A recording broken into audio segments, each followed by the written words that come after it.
Well, if you are a homeowner, you know the chore list gets long during the warmer months, but our next guest has some quick time and money-saving tricks. HGTV star and handyman Chip Wade has some ideas to get us motivated to get moving on these projects. Hey, Chip. Hi, how are you doing? I'm doing good. I think these are the types of projects, that a lot of us tend to put off. They are. Well, the time of year where it starts to get a little bit warmer outside, we get so excited about just being outside and playing. But this is the perfect time of year to just take a pause, take a quick walk around the house and make sure everything is in great working order. So there's a couple of little tips that I have, some simple things you have laying around the house that you actually might be able to use that you didn't realize their usefulness. The first is a flashlight. I say get a flashlight and a friend.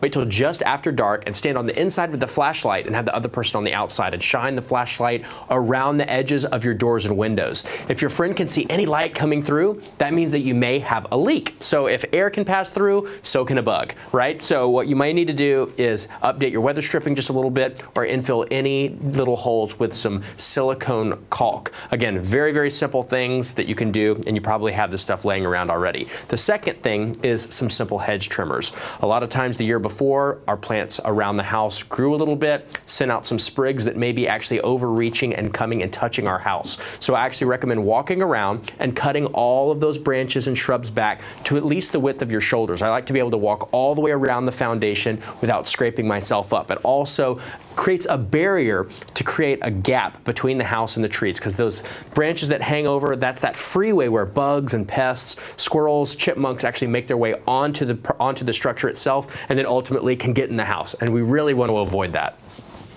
See, I think those are great tips. The thing I wonder if people are thinking is, I'm not a DIY expert. How can I spot problems and easily fix them?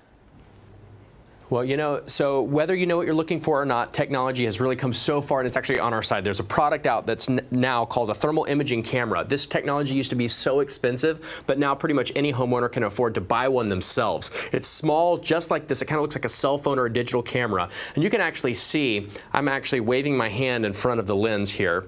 You actually can see how it shows the temperature of everything, right? And as fun as it is to point it at your friends, you would... I know, that's what people say. That's what people say. But when you when you point it at your house, what it actually does is it identifies if you have air moving from the outside to the inside. So right now we have our AC starting to turn on. It's a little cooler inside. It's warming up during the day. So at noon or in the middle of the day when it's warmest outside, point one of these at your house, and you're going to be able to tell if any air is moving. So this is the more high-tech version of what I was doing with the flashlight, but it allows you to see things that aren't ground level, but all over your entire property. It's kind of like the James Bond of home inspection, but you can do it really simply, and it's very user-friendly.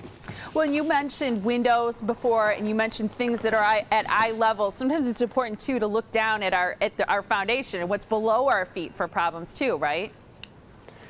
That's right. So as much as it's important on the structure, actually making sure that the dirt and the grade is actually falling away from your property, using a 4-foot level, putting it at your foundation just like this, and making sure the dirt falls away from the house. So 4 feet away from your foundation, the dirt should be at least an inch lower. So that gives you that 2% fall, which gives you your proper drainage. Also, the bugs are in the soil, right? The bugs actually are coming up out of the soil with all the rain that we've had all over the Midwest.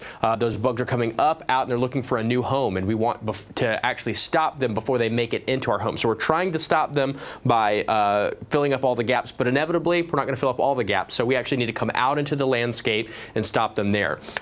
Weed prevention and insect stopping is the two things that people should be focused on at this particular point in the year.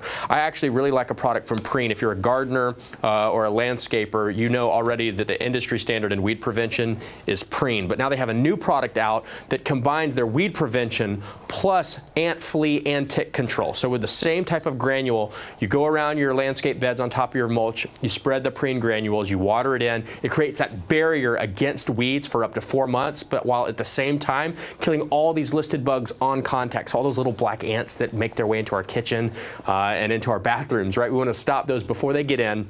All those fleas that bite our pets, those ticks that carry that bad stuff, Lyme disease, many other things.